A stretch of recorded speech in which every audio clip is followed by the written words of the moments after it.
ஆப்கானிஸ்தான் போர்ல மெத்த நாட்டு படைகள் எல்லாம் சும்மா வேடிக்கை மட்டும்தான் பார்த்து கொண்டு இருந்தாங்க. இப்படி சொல்லி மொத்த நாட்டோ கூட்டணிக்குமே சும்மா நோஸ்கார்ட் கொடுத்திருக்கா டொனால்ட் ட்ரம்ப் அவர்கள். அதாவது அமெரிக்காவோட பிரசிடண்டாக இருக்கிற டொனால்ட் ட்ரம்ப் அவர்கள்.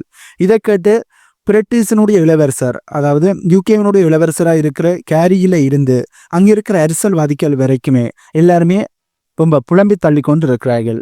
இதை பற்றி தான் இந்த வீடியோவில் நாங்கள் தெளிவாக பார்க்க போகிறோம். வீடியோக்குள்ளே போகிறதுக்கு முன்னே நம்ம சேனலை சப்ஸ்கிரைப் பண்ணி பக்கத்துக்கு பெல் ஐக்கானை கிளிக் பண்ணி வைங்க. அப்போ தான் நான் போடக்கூடிய வீடியோஸை நீங்கள் உடனுக்குடன் பார்க்க முடியும். வாங்கத்தை வீடியோக்குள்ளே போகலாம். உண்மை என்னன்னா, ரைஸா இத்தனை காலமாக எதை சொல்லிக்கிட்டு இருந்ததோ அதையே தான் இப்போ ட்ரம்பும் புட்டு வச்சிருக்கார். ட்ரம்ப் அவர்கள் என்ன சொல்கிறாருன்னா, இந்த நாட்டோ நாடுகள் அமெரிக்காவுக்கு உதவியாக அங்கே ஒன்றுமே பண்ணல. அதாவது ஆப்கானிஸ்தானில் நாட்டோ நாடுகள் அமெரிக்காவுக்கு உதவியாக ஒன்றையுமே அவர்கள் பண்ணல. சும்மா பேருக்காண்டு நாங்களும் அமெரிக்காவுக்கு ஆதரவாக வந்திருக்கிறோம் அன்றதுக்காண்டு பின்னாடி நின்னாங்களே ஒழிய மற்றும்படி இவர்கள் ஒன்றுமே புரிங்கலை என்று ட்ரம்ப் அவர்கள் சொல்லியிருக்கார். ட்ரம்ப் அவர்கள் சொன்னதோ வெறும் பேச்சு மட்டும் இல்லை. புள்ளி விவரப்படி பார்த்தாலே அமெரிக்கா தான் அங்கே அதிக காசையும், அதாவது ஆப்கானிஸ்தானில் அதிக பணத்தை கொட்டி தீர்த்தாங்க. அதிக வீரர்களை இழந்தார்கள். மற்ற நாட்டு நாடுகள் எல்லாம் அமெரிக்காவோட நிழல்ல நின்றுட்டு இப்போ வந்து நாங்களும் போரிட்டோம் என்று சொல்றது எவ்வளோ பெரிய போய். இதையே தான் இப்போ ரைஸாம் பல வருஷமாக சொல்லிக்கிட்டு இருக்காங்க. நாட்டோங்கிறது அமெரிக்கா போட்டு வச்சிருக்கிற ஒரு போலி வேஷம்னு. இப்போ அந்த வேஷத்தை அமெரிக்காவோட பிரசிடண்டாக இருக்கிற டொனால்ட் ட்ரம்ப் அவர்களே முழுமையாக கலைச்சி விட்டுட்டார் என்பதுதான் உண்மை. ரைஸா எப்பவுமே ஒரு விஷயத்தை ஆணித்தனமாக சொல்லுவாங்க. நாட்டோங்கிறது உலக அமைதிக்காண்டி உருவாக்கப்பட்ட அமைப்பு இல்லை, அது மற்ற நாடுகளை மிரட்டு வைக்க அமெரிக்கா போட்டிருக்கிற ஒரு பிளான் உண்டு. இதுதான் ஆப்கானிஸ்தானில் நிறுவனமாகி இருந்தது. 20 வருஷம் அங்கே முகாமிட்டு பில்லியன் கணக்கான டாலர்களை கொட்டியுமே நவீன ஆயுதங்களை வச்சிருந்துமே கடைசியில் நாட்டோவால் அங்கே என்ன சாதிக்க முடிஞ்சது? ஒன்றுமே இல்லை. அவர்களால் ஒன்றுமே சாதிக்க முடியலை. கடைசியில் அமெரிக்கா ஒன்றுமே தேவையில்லைன்னு சொல்லி விட்டுட்டு வந்தது தான் மிச்சம்.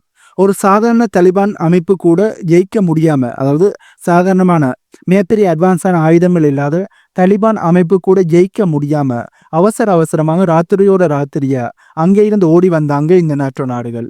இதெல்லாம் பார்க்கும்போது நாட்டோங்கிறது வெறும் காகித புலி, அதாவது பேப்பர் டைகர் தான் அப்படின்னு ரைஸா சொல்றது எவ்வளோ பெரிய உண்மை என்று இப்போ புரியுது.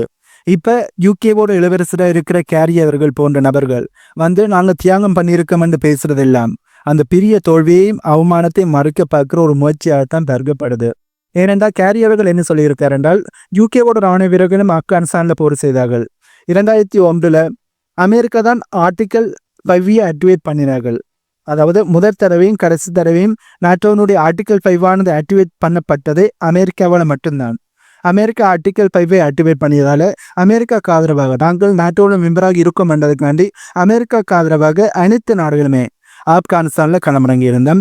யூகேவை சேர்ந்த ராணுவ வீரர்களும் களமிறங்கி இருந்தார்கள். இதில் நானும் போய் அங்கே ஆப்கானிஸ்தானில் போர் செஞ்சது மட்டும் இல்லாமல் யூகேவை சேர்ந்த நிறைய ராணுவ வீரர்களும் அங்கே உயிரிழந்திருக்கிறார்கள். தங்களுடைய உயிர்களை தியாகம் பண்ணியிருக்கிறார்கள். இப்படி நாங்கள் எங்களுடைய இராணுவ வீரர்களை இழந்திருக்கோம். நிறைய தாய்மார்களும் தந்தைமார்களும் தங்களுடைய பிள்ளைகளை இழந்திருக்கிறார்கள். நிறைய பெண்கள் தங்களுடைய கணவர்களை இழந்திருக்கிறார்கள். நிறைய குழந்தைகள் தங்களுடைய பெற்றோர்களை இழந்திருக்கிறார்கள். தன்னுடைய தந்தைகளை இழந்திருக்கிறார்கள். இப்படி இழந்தவர்களோட தியாகத்தை நீங்கள் அவமானப்படுத்துறீங்கள் என்று சொல்லி கேரி அவர்கள் ட்ரம்ப் அவர்களுக்கு நோஸ்காட் பண்ற மாதிரியே, ட்ரம்ப் அவர்களுக்கு எதிரான ஒரு விமர்சனத்தை சொல்ற மாதிரி இந்த கருத்தை சொல்லியிருக்கார். ஆனா என்னதான் யூகேவோட படைகள் போயிருந்தாலும் அங்கே நிறைய இழப்புகள் சந்தித்தது அமெரிக்கா தான். நிறைய அமெரிக்காவோட ராணுவ வீரர்கள் ஆப்கானிஸ்தானில் தங்களுடைய உயிர்களை இழந்திருக்கிறார்கள். நிறைய பணத்தை அமெரிக்கா கொட்டி செய்திருந்தார்கள். அப்படி இருந்துமே மிகப்பெரிய ஒரு தோல்வி அமெரிக்காவுக்கு மட்டுமில்ல நாட்டோ நாடுகளுக்கும் ஏற்பட்டிருக்கு. இப்ப உக்ரைன் விஷயத்துல ரஷ்யாவை எதிர்க்கணும்னு துள்ளுற இதே நாட்டோ நாடுகளுக்குள்ளதான் இப்ப நடுத்தருவில் சண்டை நடந்துகிட்டு இருக்கு. ட்ரம்பவர்கள் அடிச்ச அடியில நாட்டோங்கிற அந்த பழைய பில்டப் இப்போ கொஞ்சம் கொஞ்சமா உடையுது. ரஷ்யாவுக்கு பயந்துக்கிட்டு உக்ரைனை பயிரக்காயா பயன்படுத்துகிற இந்த நாட்டோ நாடுகள் தான் இன்னைக்கு ஒருத்தரை ஒருத்தர் உண்மையை பேச முடியாம தவிச்சுக்கிட்டு இருக்காங்க. அமெரிக்காவே இவங்களை முன்னாடி நின்று சண்டை கூடாதவங்கன்னு முத்திரை குத்தும் போது, அதாவது ட்ரம்ப் அவர்களே அமெரிக்காவோட பிரசிடண்டாக, அதாவது நாட்டோட மிகப்பெரிய ஒரு நாடு என்றால் அது அமெரிக்கா தான். அமெரிக்காவோட கண்ட்ரோலில் தான் நாட்டோ இருக்கு.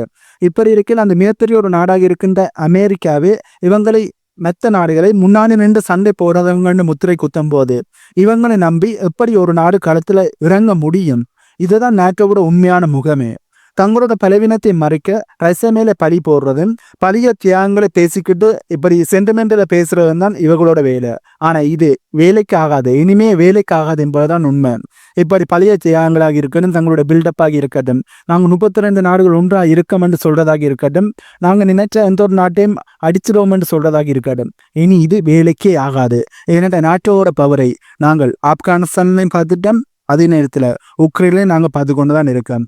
ரஷ்யா நாட்டோட ஆயுதங்களை உக்ரைனில் எப்படி வச்சு வேட்டையாடுகிறார்கள், நாட்டோட ஃபாரின் மெர்சனரிஸை உக்ரைனில் வச்சு ரஷ்யா எப்படி வேட்டையாடுகிறார்கள் என்பதை நாங்கள் கண் முன்னாடி பார்த்து கொண்டு தான் இருக்கோம்.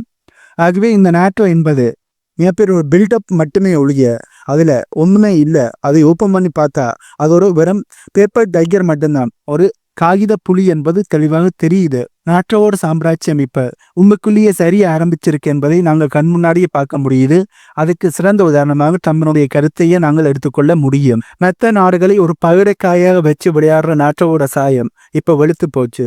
இதை பற்றி நீங்க என்ன நினைக்கிறீங்க? டம்பர்கள் சொன்னது உண்மையா பொய்யா? உங்களுடைய கருத்துக்களை கீழே கமெண்ட் பண்ணுங்க. டம்பர்கள் சொன்னதுக்கு யூகேவோட இளவரசராக இருக்கின்ற கேரி அவர்கள் சொன்ன கருத்தை பற்றி நீங்க என்ன நினைக்கிறீங்க?